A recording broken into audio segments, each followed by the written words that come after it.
Teman-teman sekalian, kita lanjutkan tentang pembahasan min ajaibil ikhlas, di antara keajaiban ikhlas.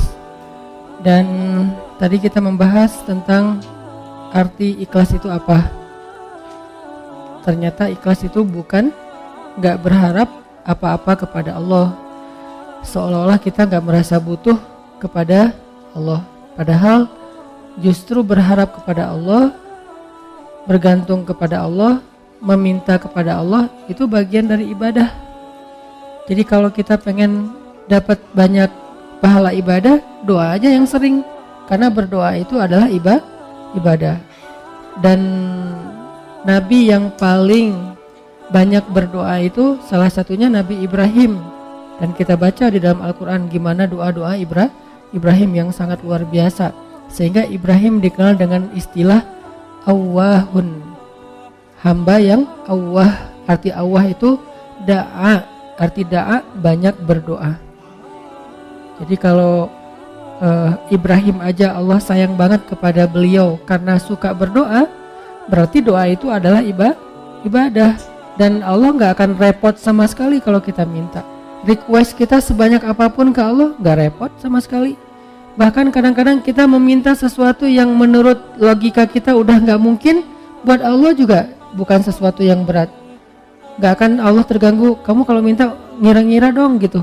Masa minta sesuatu yang udah gak mungkin lagi dikabulkan? Enggak, karena ala kulli syai'in qadir, gak ada batasan. Allah maha kuasa atas segala sesuatu. Justru dengan meminta kita lagi belajar iman loh teman-teman. Meminta itu belajar iman. Kayak kita lagi mau jalan, naik kendaraan atau naik pesawat, begitu dia mau take off, bismillahirrahmanirrahim, ya Allah mudah-mudahan selamat kalau bahasa kita ya. Itu kan belajar bergantung ke Allah. Justru orang yang gak meminta ke Allah, gak bergantung ke Allah, itu istighna, sombong. Memangnya kita yakin take off ini akan berhasil, akan sukses? Apalagi landing, itu lebih berat lagi tuh. Selalu deg-degan saya kalau udah landing. Apalagi kalau yang misalnya pesawatnya agak kecil, terus cuacanya gak bagus, landingnya sampai gak terlalu mulus gitu, itu kan resikonya tinggi. Sehingga pas lagi landing, doanya mungkin 3 kali lipat pas dari take off gitu. Kalau take off doanya subhanallah sakharana haza, kalau landing sampai yasinan, ayat kursi, ar-rahman. Kenapa? Karena bergantung kepada Allah. Loh kok pas lagi kayak gitu berdoa, ya ke siapa lagi coba? Kita berlindung, ke siapa lagi kita bergantung, ke siapa lagi kita berharap. Itu bagian dari iman. Jadi makin sering berdoa, kita makin sering belajar gantung, kayak manja gitu ke Allah. Dan emang harusnya kayak gitu, manja banget sama Allah. Ya Allah nih gimana ya? Ya Allah saya ada ini, ya Allah ada itu. Terus saja setiap hari tuh laporan ke Allah. Dia dikit-dikit nge-mention Allah, dikit-dikit angkat tangan. Allah sayang banget sama hamba yang kayak gitu. Justru kalau hamba ngerasa ini mah masih bisa dikerjain sendiri, ntar aja kalau udah susah baru minta sama Allah, Allah gak suka yang kayak gitu. Itu bukan mandiri, itu istighna, sombong. Masa hal yang sepele aja minta ke Allah. Nabi bilang mintalah kepada Allah walaupun garam aja mau masak minta ke Allah, walaupun sederhana mungkin bahasanya. Ustadz, garam itu bukan minta ke Allah, beli ke warung, ke Alfamart, bukan minta ke Allah. Mungkin beli bisa juga dapat garam dengan seizin Allah pastinya, tapi kita jadi nggak belajar iman, kita nggak dapat pahala. Apa susahnya sih tinggal bilang ya Allah ini kurang garam, bismillah, jalan aja nyari garam, dapat garam. Ada 2 orang, yang satu beli garam di warung tanpa bismillah, yang kedua beli garam di warung dengan bismillah. Dua-duanya dapat garam, tapi yang kedua dapat plus pahala, iman, makin disayang sama Allah. Siapa tahu lewat masakan yang dia masak dengan bismillah itu rasa cinta Allah tanamkan dalam hati suaminya. Kalau belum punya suami, siapa tahu itu calon mertuanya. Kan kata Nabi, di balik nama Allah selalu ada kebaikan kan? Jadi kalau kita bilang bismillah gak ada ruginya. Tinggal kita bilang ya Allah kurang garam, bismillah, cari aja garam di warung. Yang kedua dianggap itu mah gak perlu bismillah juga dapat, yang namanya garam gampang carinya. Ya dua-duanya dapat garam, dua-duanya masukin garam ke dalam masakan itu. Tapi yang satu berkah, yang satu tidak berkah. Segala sesuatu yang dilibatkan nama Allah di dalamnya, kata Nabi, Allah munculkan kebaikan atau keberkahan. Segala sesuatu yang tidak ada nama Allah, Allah cabut keberkahannya. Jadi bukan hanya masalah makanan yang kita makan teman-teman, tapi apa kebaikan setelah itu yang kita dapetin. Sehingga kalau misalnya kita ngerasa mampu pun secara logika sederhana, mudah, tetap pakai nama Allah, tetap minta sama Allah. Karena yang kita minta bukan yang mudah itu doang, tapi apa yang setelah itu. Kita jalan naik motor, cuman dekat doang ke rumah teman atau kemana gitu, yang mungkin bahkan kadang-kadang nggak perlu takut ada razia atau apa, karena terlalu dekat gitu. Atau di kampung nggak pakai helm juga, walaupun ini bukan saya nggak nganjurin ya. Kan banyak tuh realitasnya kayak gitu ya. Lupa bismillah, giliran yang jalannya biasa pakai razia. Bismillahirrahmanirrahim, bismillahirrahmanirrahim, la haula wala quwwata illa billah. Auzubillahi min polisi misalnya. Sampai doanya macam-macam gitu kan ya. Kenapa? Karena dianggap itu beresiko. Giliran yang ringan-ringan enggak. Jangan lihat itunya doang, lihat apa setelahnya. Jangan-jangan pas kita nggak baca bismillah, emang nggak ada kejadian apa-apa, tapi kita lupa. Mungkin harusnya kita dapat kebaikan loh. Tapi gara-gara nggak baca bismillah, kita nggak dapat kebaikan, walaupun nggak dapat musibah. Siapa tahu pas lagi kita jalan, harusnya tadi Allah udah naruh, kayak kita main game kan suka ditaruh kayak bonus-bonus gitu, nyawa atau apalah ya. Terus kalau pas lewat nyamber dapat naik gitu nyawanya, dapat 1 strip, dapat 2 strip. Nah kalau nggak baca bismillah kita nggak dapat itu, tapi pulang tetap selamat. Akhirnya kita pikir nggak ngaruh juga nggak baca bismillah. Nggak, jangan lihat kejadian itu aja, tapi lihat apa setelahnya. Siapa tahu dengan baca bismillah, bukan siapa tahu sih, yakin dengan baca bismillah kita dapat kebaikan yang kita min haitsu la yahtasib, yang kita nggak pernah tahu, nggak pernah duga. Yang kayak cerita saya dulu dapat alhamdulillah beli rumah gara-gara sholat asar di masjid Cihanjuang yang sekarang dekat rumah. Kenapa bisa kayak gitu? Mana saya tahu ada yang akan jual rumah di masjid lagi sholat asar. Kalau bukan karena Allah yang ngatur banget kan segala sesuatu teh. Jadi minta sama Allah, berharaplah kebaikan-kebaikan sebanyak apapun dari Allah, itu nggak ngerugiin Allah. Sampai Nabi mengatakan, seandainya semua makhluk, semua manusia dari mulai Adam sampai manusia terakhir berkumpul sekaligus, lalu mereka semuanya meminta kepada Allah kebaikan dan pertolongan, maka Allah memberikan semua permintaan mereka dikabulkan satu persatu sesuai dengan hajatnya, maka semua itu tidak mengurangi kebesaran Allah, walaupun sekecil satu tetes air yang dicelupkan dengan ujung jarum ke dalam lautan, sama sekali nggak berkurang. Apa repotnya buat Allah? Ini berhala udah ngumpul semua, bukan sealatif loh. Dari Nabi Adam sampai manusia terakhir ngumpul, numplek semuanya, ya Allah, ya Allah, ya Allah, semuanya teriak minta kepada Allah, dan Allah kabulkan satu-satu masing-masing dikabulkan sampai beres hajatnya. Itu nggak mengurangi kebesaran Allah walaupun seujung kuku sekalipun atau seujung jarum sekalipun. Jadi keliru kalau kita memahami seolah-olah Allah jadi repot gara-gara kita minta terus. Nggak enak minta sama Allah terus, mending kita beribadah aja, jangan banyak minta, malu. Enggak, justru Allah kalau kita minta, Allah malu nggak ngasih.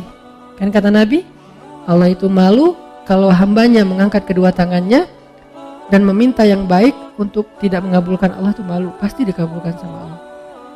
Bahkan yang mustahil menurut kita, ya minta aja sama Allah. Kok namanya minta sama Allah, apa susahnya sih?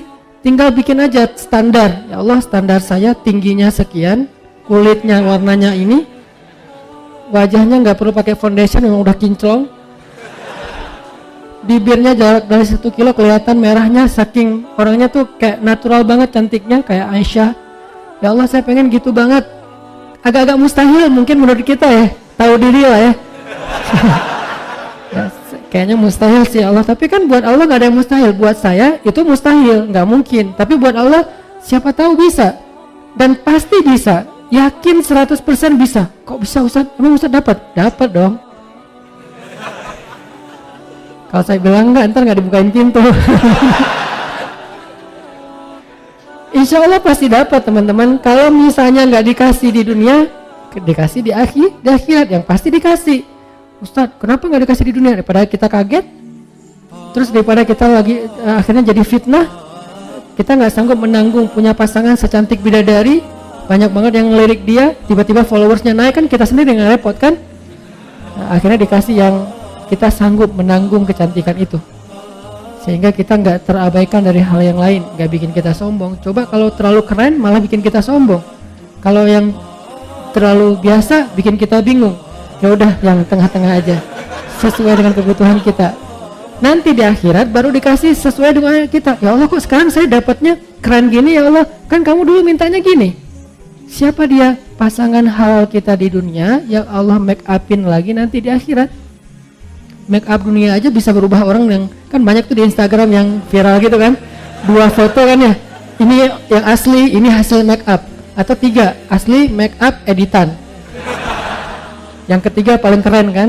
Nah, kebayang nggak editan di dunia aja pakai apps itu bisa sekeren itu, gimana editan akhirat? Allah yang edit. Jadi juru riasnya tuh langsung Allah yang ciptakan.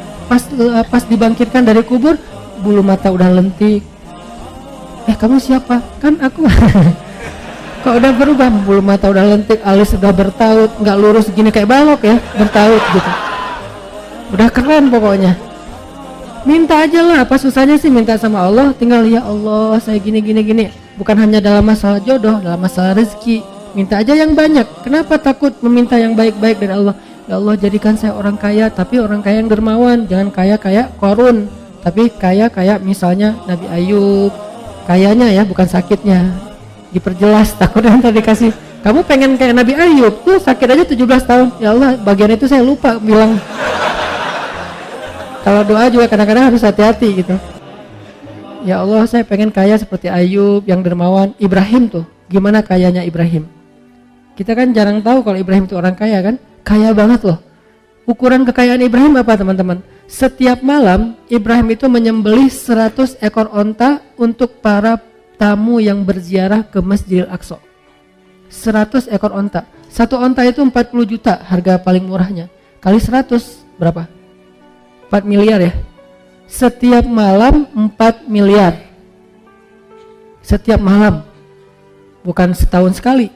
Setiap malam ngeluarin duit 4 miliar untuk ngejamu para penziarah yang datang ke kota suci Al-Quds.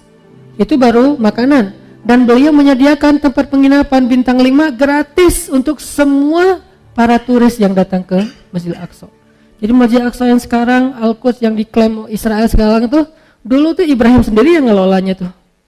Ibrahim tuh bukan orang miskin, orang kaya, tapi diuji ninggalin istri dan anaknya di tengah padang batu dengan bekal yang seadanya. Kalau beliau nggak punya apa-apa, wajar dong. Hajar menganggap, oh Ibrahim nggak punya apa-apa, ninggalin kita di sini. Tapi Ibrahim tuh orang kaya raya, kok bisa ninggalin istrinya kayak gitu, nggak dikasih bekal yang cukup? Ujian buat Hajar dari Allah SWT. Sehingga akhirnya Hajar belajar iman kayak gitu-gitulah. Jadi minta aja. Kalau misalnya Allah nggak ngasih di dunia kekayaan sebanyak yang kita minta, dikasih kekayaan di akhirat. Dan kekayaan di akhirat juga kita butuh. Bahkan di akhirat kita lebih butuh lagi jadi orang kaya daripada dunia. Kenapa? Karena di akhirat kita menjadi orang yang perjalanan sendirinya itu cukup lama. Gak dibantu siapa-siapa itu cukup lama. Baru setelah periode ini lewat, baru nanti akan ada periode kita ketemu lagi dengan pasangan kita, ketemu lagi dengan keluarga kita, yang pasti gak akan ketemu lagi dengan mantan kita. Itu ada adegan kayak gitu nanti di akhirat. Masa di surga ketemu mantan kan baper ya. Kenapa sih kamu udah masuk surga masih sedih? Itu. Kok mereka berdoaan gitu-gitu amat sih, selfie-selfian aja dari tadi. Nah kamu pasangannya di mana? Ketinggalan di padang mahsyar. Kok bisa? Kebanyakan gosip. Jadi hisapnya lah lama gitu. Ini definisi dari ikhlas. Ikhlas itu berharap kepada Allah yang baik-baik dunia dan akhirat. Yang kedua, Nabi SAW bersabda, hadis yang paling populer, bahkan hadis ini bisa dibilang Al-Fatihahnya hadis. Al-Fatihahnya kedudukan hadis ini di dalam hadis-hadis Nabi seperti kedudukan Al-Fatihah di dalam Al-Quran. Innamal a'malu binniyat wa innama likulli imri'in ma nawa, dan seterusnya. Hadis Bukhari Muslim dari Umar. Nah kata Nabi, innamal a'malu binniyat. Amal itu tergantung niat. Arti amal ucapan, penglihatan, pendengaran, perbuatan, tingkah laku, semua yang zahir kita nih, innamal a'malu binniyat. Akan Allah nilai, akan Allah anggap kebaikan atau tidak, tergantung di sini teman-teman, bukan yang di zahir. Makanya ada hadis yang menjelaskan hadis ini kan, ada hadis dijelaskan oleh hadis, ayat dijelaskan oleh ayat gitu kan, ayat dijelaskan oleh hadis kan, sesama teks ini saling menjelaskan. Hadis Nabi bilang, innallaha la yanzuru ila aswarikum wala ila amwalikum wala ila a'malikum walakin yanzuru ila qulubikum.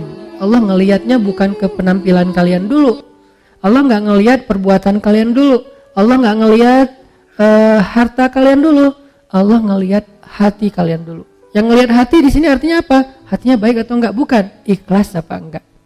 Itu maksud dari Allah ngelihat hati dulu.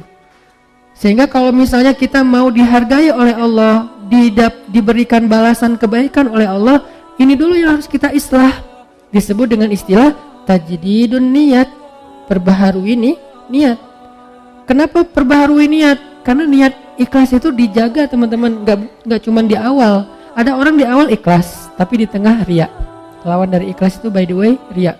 Ada di awal ikhlas, di tengah ikhlas, di akhir riya. Ada di awal ikhlas, di tengah ikhlas, di akhir ikhlas, setelah beberapa tahun riya. Begitu sekali dia riya, hangus habis semua kebaikan dari apa yang kita udah lakuin. Contoh, kan kita tuh bukan tipe orang yang insya Allah levelnya di awal udah riya ya. Insya Allah tuh bukan kita. Nggak mungkin kita mau tilawah, dengerin gua tilawah riya ya. Oh, enggak kan? Kita bukan tipe gitu. Insya Allah kita di satu level di atasnya. Orang yang insya Allah di awalnya ikhlas.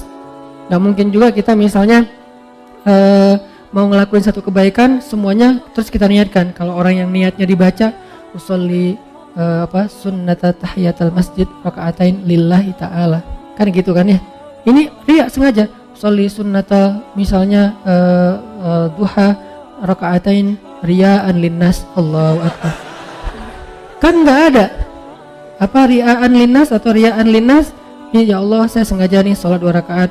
Maaf ya Allah, kali ini agak-agak kurang ikhlas, riya aja deh sekali-kali kan nggak apa-apa. Allahu akbar. Nggak ada, kita tuh bukan level itu. Kita level orang yang insya Allah dari awal pasti ikhlas, karena kita tahu bahayanya riya, tapi kegoda di tengah. Saya dulu awal-awal pulang dari Kairo, karena dianggap ustadz suruh ngimamin. Oh ya, ikhlas kan? Kata Nabi, hiasilah Al-Quran dengan suara kalian. Oh ya udah, saya hiasi semampu saya dengan suara saya. Alhamdulillahirabbil alamin. Di tengah gitu kan ya. Begitu ada yang nangis di belakang, bagus juga ya suara saya. Mulai di awal ikhlas, di tengah riya. Dan apakah saya berniat mau riya? Enggak. Riya itu bukan kita niatin. Yuwaswisu fi sudurin nas, setan yang membisikkan dalam hati kita, dan itu bukan disengaja. Sehingga kita tajdid. Begitu setan, bagus juga suara lu, astagfirullahaladzim, bagus. Enggak sih, ngomong dalam hati yang jujur, karena alimun bidatis sudur. Allah tuh tahu banget lah isi hati kan. Kalian nggak usah bohong deh sama gua, sama Allah tuh nggak bisa bohong. Wa asirru qaulakum awijharu bih innahu alimun bidatis sudur. Kalian merahasiakan, kalian tampakkan, tahu banget lah Allah apa yang kita rasain. Jadi rugi banget kita bohong sama Allah dalam hati tuh, kayak konyol banget tuh. Allah tahu isi hati kita sejelas kita berteriak. Misalnya kita teriak, bagus juga ya suara saya, kan jelas tuh. Tapi dalam hati, bagus juga ya suara saya. Jelas buat Allah tuh nggak ada bedanya. Bukan apa-apa, nggak kayak gitu. Jelas banget, sejelas kita bersuara lantang, sejelas itulah suara di dalam hati kita. Di sisi Allah nggak ada yang beda. Jadi nggak usah bohong deh sama Allah. Yukhadi'unallah, kan gitu kan, membohongi Allah, padahal wa ma yakhda'una illa anfusahum, cuma ngebohongi diri sendiri. Nih riya di tengah, riya di akhir, di tengah enggak. Soalnya nggak ada yang nangis, biasa aja gitu. Tilawah, begitu selesai sholat datang, Ustadz, baru pertama saya bisa nangis dalam sholat. Di Masjidil Haram aja saya nggak bisa nangis, di belakang Ustadz saya nangis. Oh ya Pak, alhamdulillah istiqomah ya Pak. Dalam hati, Bapak baru tahu. Mulai yuwas-wis, Bapak nggak pernah lihat YouTube saya. Mulai yuwas, itu kan terjadi kan. Saya pernah ngerasain itu teman-teman, makanya tajdid, perbaharui lagi. Kayak pas sholat di mall itu yang paling agak gregetan. sholat di mall kan di basement gitu, musola, sholat maghrib. Karena saya pakai kaos, pakai celana biasa, gak disuruh jadi imam dong. Yang disuruh jadi imam bapak-bapak yang pakai bajunya rapi, imamin aja. Saya, oh ya udah kita lihat aja nanti. Nah, jadi imam.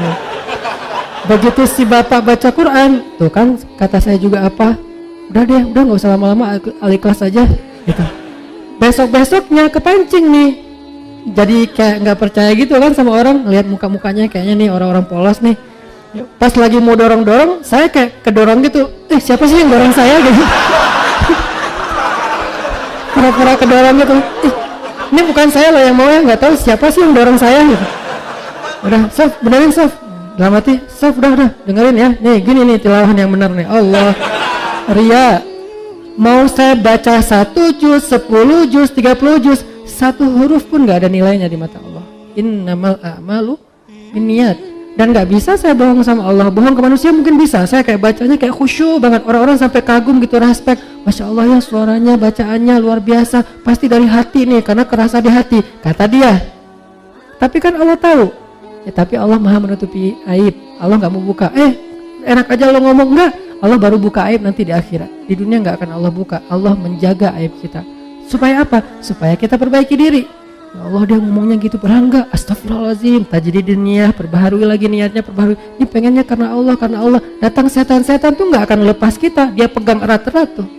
Setan nggak mau ngelepas kita sampai kapan? Sampai mukhlasin. Nggak ada bedanya lagi tadi pujian atau celaan. Baru dia akan nyerah. Tapi kan kelas kita masih mukhlisin ya. Itu juga kalau mampu.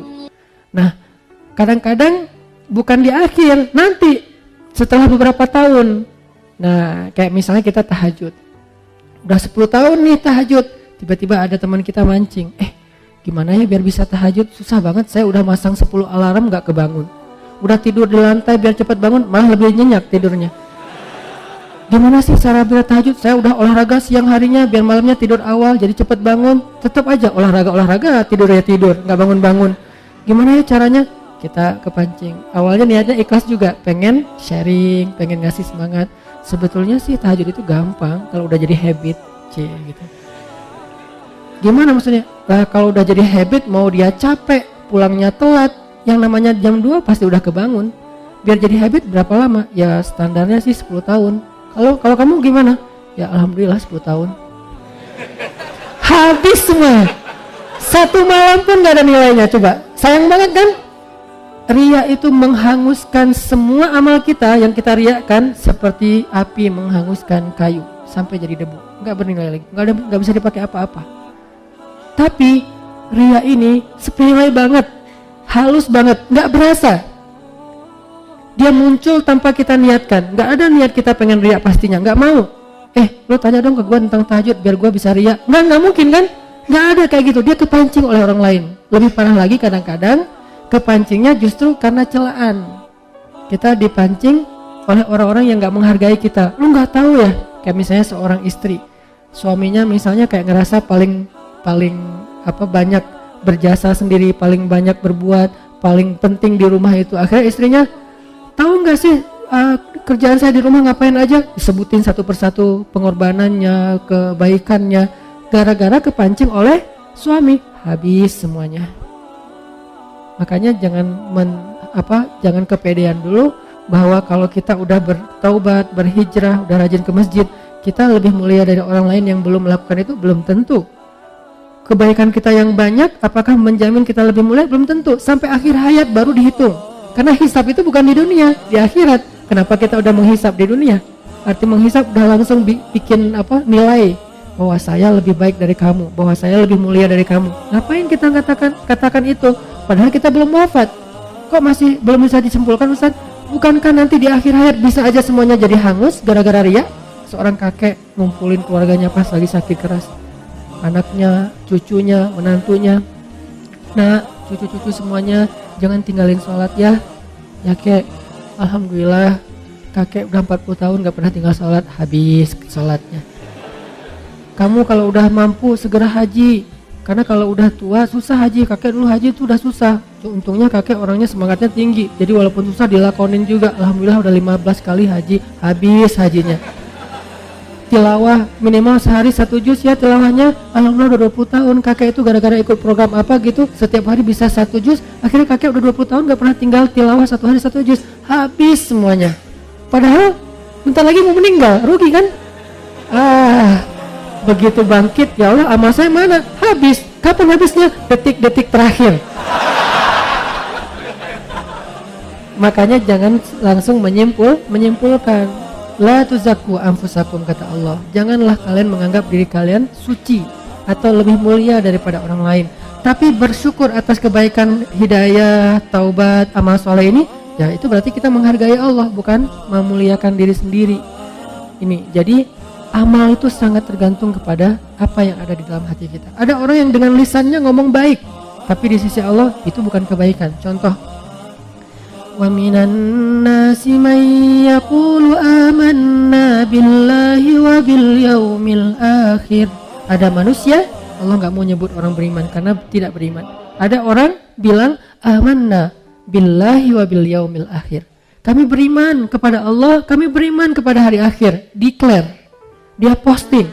Dia bilang kami beriman kepada Allah dan hari akhir. Allah komen. Kata Allah apa? Wa ma hum bimu'minin. Mereka tidak beriman. Padahal udah ngomong, kok masih ditolak sama Allah? Alasannya apa? Fi qulubihim marad.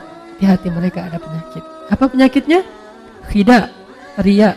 Mereka tidak mengatakan itu kecuali untuk mendapatkan simpatik dari manusia, bukan dari Allah. Berarti ucapan doang belum tentu.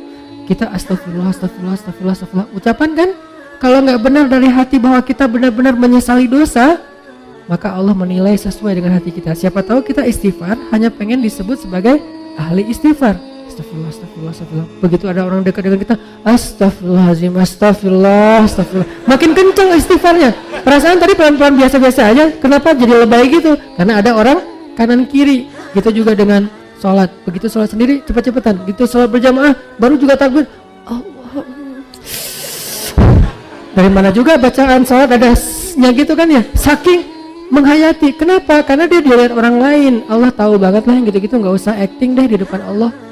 Begitu kita acting, Allah bilang fi qulubihim marad. Yang masalah itu bukan zahir kamu. Berdiri takbir kamu itu udah sifat sholat Nabi.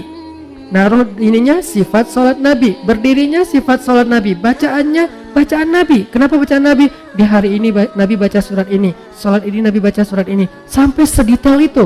Rukunya itu benar-benar bisa naruh air dan gak tumpah. Saking sifat sholat ruku Nabi. Sujudnya bisa masuk anak kambing. Dan bangetlah zahirnya. Tapi kalau dalam hatinya dia berpikir, nih kalian lihat nih, ini baru sifat sholat Nabi. Kalian belajar sama saya, habis semuanya tuh. Kenapa? Fi qulubihim marad. Hatinya ada riya. Jadi Allah innamal a'malu binniyat, maksudnya yang Allah nilai pertama ini dulu. Kalau ininya benar, zahirnya ada kurang-kurang dikit, Allah sempurnakan. Kalau zahirnya sempurna, di sini kurang, Allah hilangkan. Allah anggap nggak ada apa-apa, nggak ada kebaikan apapun, nggak ada nilai. Jadi tergantung di sini ternyata. Kan ada kisah orang yang pengen sedekah, diam-diam kan, tiga kali salah. Dia bilang, ya Allah, nanti kalau udah malamnya larut, orang semuanya pada tidur, saya baru mau sedekah. Ini berarti dia sedekahnya kan diam-diam ya, nggak ada yang lihat ya, ikhlas gitu. Karena ada dulu cicitnya Nabi Ali bin Husain Zainal Abidin. Beliau itu kalau mau ngasih sedekah ke orang miskin, tunggu sampai semua orang dalam kampung itu tidur. Begitu orang udah pada tidur, baru keluarlah Ali bin Husain bawa roti, naruh di depan rumah orang-orang miskin. Terus pulang aja. Dan gak mungkin juga orang miskin pakai CCTV kan. Jadi dia tahu gak ada yang lihat, ditaruh. Pulang, pagi-pagi orang miskin buka pintu, ada kantong di dalamnya roti. Setiap malam kayak gitu. Dan gak ada yang tahu kalau itu Ali bin Husain. Kapan taunya? Begitu Ali bin Husain Zainal Abidin wafat, udah gak ada lagi roti di depan rumah orang miskin. Baru orang mengatakan berarti selama ini yang ngasih adalah Ali bin Husain Zainal Abidin. Saking merahasiakan amal, biar Allah dan saya aja yang tahu. Kita berdua aja ya, Allah yang tahu, yang lain gak usah. Itu romantis banget loh sama Allah. Jadi kalau ada yang ngomong, tuh gak pernah sedekah, ya Allah dia gak tahu. Biar kita aja sama Allah yang tahu. Itu keren loh. Jadi ada amal yang biar jadi rahasia. Kan kalau ada rahasia tuh jadi terkesan akrab ya. kayak romantis gitu kan, kayak kita misalnya dengan orang-orang khusus, sahabat kita, geng kita, kan kita punya rahasia yang orang lain nggak tahu kan. Jadi kalau ada orang yang ngomongin macam-macam, kita ngelirik dia aja sambil senyum-senyum, dia nggak tahu kan. Nah ini dengan Allah juga harusnya ada kayak gitu, walaupun nggak mungkin semua amal pastinya. Masa ke masjid kita nggak ada yang tahu, berarti ke masjidnya pas nggak lagi azan. Kamu ngapain jam 12 ke masjid? Saya sholat jamaahnya nggak ada yang tahu, ikhlas. Nggak ada azan juga. Tapi kalau misalnya sholat jamaahnya pas azan, ya pasti orang tahu lah dia tuh rajin sholat jamaah. Ya itu di luar kemampuan kita. Bagian itu kita tajdid dunia. Tapi yang lain yang masih bisa dirahasiain, rahasiain. Karena ada ulama dulu tuh merahasiakan ibadah malamnya sampai 40 tahun nggak ada yang tahu kalau dia tuh tahajud. Jadi orang bilang dia tuh nggak pernah tahajud, padahal dia tahajud. Kok orang nggak ada yang tahu? Caranya kalau orang masih melek, dia biasa-biasa aja. Begitu dia pas orang lagi melek, dia tidur. Begitu orang tidur, dia bangun. Dia lagi sholat, pas orang balik badan, karena orang tidur juga gerak ya. Pas orang balik badan, dia langsung khawatir gitu, ya Allah ketahuan. Ternyata dia cuma balik badan, lanjutin. Waktunya orang bangun, dia tidur lagi. Selama 40 tahun. Kenapa? Kata dia, saya tidak mau melakukan sesuatu yang diketahui manusia, kemudian setan menggoda saya untuk menjadi orang yang ria, sehingga dirahasiakan. Ketahuan gara-gara ada yang iseng ngintip, akhirnya ketahuan juga. Ya Allah, saya pernah udah pengen ikhlas, jadi bukan saya yang mau loh ya, ini saya tetap ikhlas kan. Ikhlas tapi ria, jadi ria terhadap ikhlas. Ini unik, ada orang yang ria terhadap ikhlas. Lo kenapa nggak pernah melakukan tahajud? Gua orangnya nggak mau sebut-sebut kalau tahajud. Udah biasa ngelakuin tengah malam jam sekian juga nggak pernah dikasih tahu ke siapa-siapa, ikhlas dong. Ini riya terhadap ikhlas. Kenapa sih lu tilawah Al-Quran pelan-pelan? Soalnya suara gua terlalu bagus kalau terlalu kencang. Daripada gua nanti jadi riya, gua bacanya pelan-pelan aja. Alhamdulillahirobbilalamin. Terus ada yang pamer gitu, ada yang show off gitu di sebelah. Alhamdulillah. Suara gitu aja pamer. Riya terhadap keikhlasannya. Jadi nggak rela kalau orang lain ria karena dia ngerasa ikhlas. Jadi pengennya lo nggak usah ria depan gue deh, gue ikhlas. Kalau gue mau pamer bisa, cuma kan gue nggak mau, gue pengennya ikhlas. Ini namanya ikhlas ria terhadap ikhlas. Ini aneh banget. Sama dengan orang yang perlu istighfar terhadap istighfar. Ya istighfar, al istighfar yahtajul istighfar. Istighfarnya membutuhkan istighfar. Kenapa? Istighfarnya itu ria banget. Astagfirullah, ya Allah, zalamtu nafsi zulman katsira. Oh nggak ada lagi orang, amin, udah pergi aja. Kalau lagi ada orang, istighfarnya luar biasa. Ini nih, istighfar yahtajul istighfar. Istighfar yang membutuhkan istighfar. Jadi ada laki-laki, dia sedekah, ya Allah, malam ini saya pengen sedekah ke orang pertama yang saya temuin di luar rumah. Malam-malam, kayak kita mungkin jam 12 malam, dia keluar, ketemu seorang laki-laki, ngasih aja, pergi. Karena dia nggak mau ketahuan, nggak mau ngobrol biar nggak ketahuan, pergi aja. Besok pagi orang-orang pada ngomong, jadi trending topik. Kata orang-orang, semalam ada pencuri dapat sedekah. Dia langsung ngerasa gitu, bukan kegeeran karena dia doang yang sedekah kan.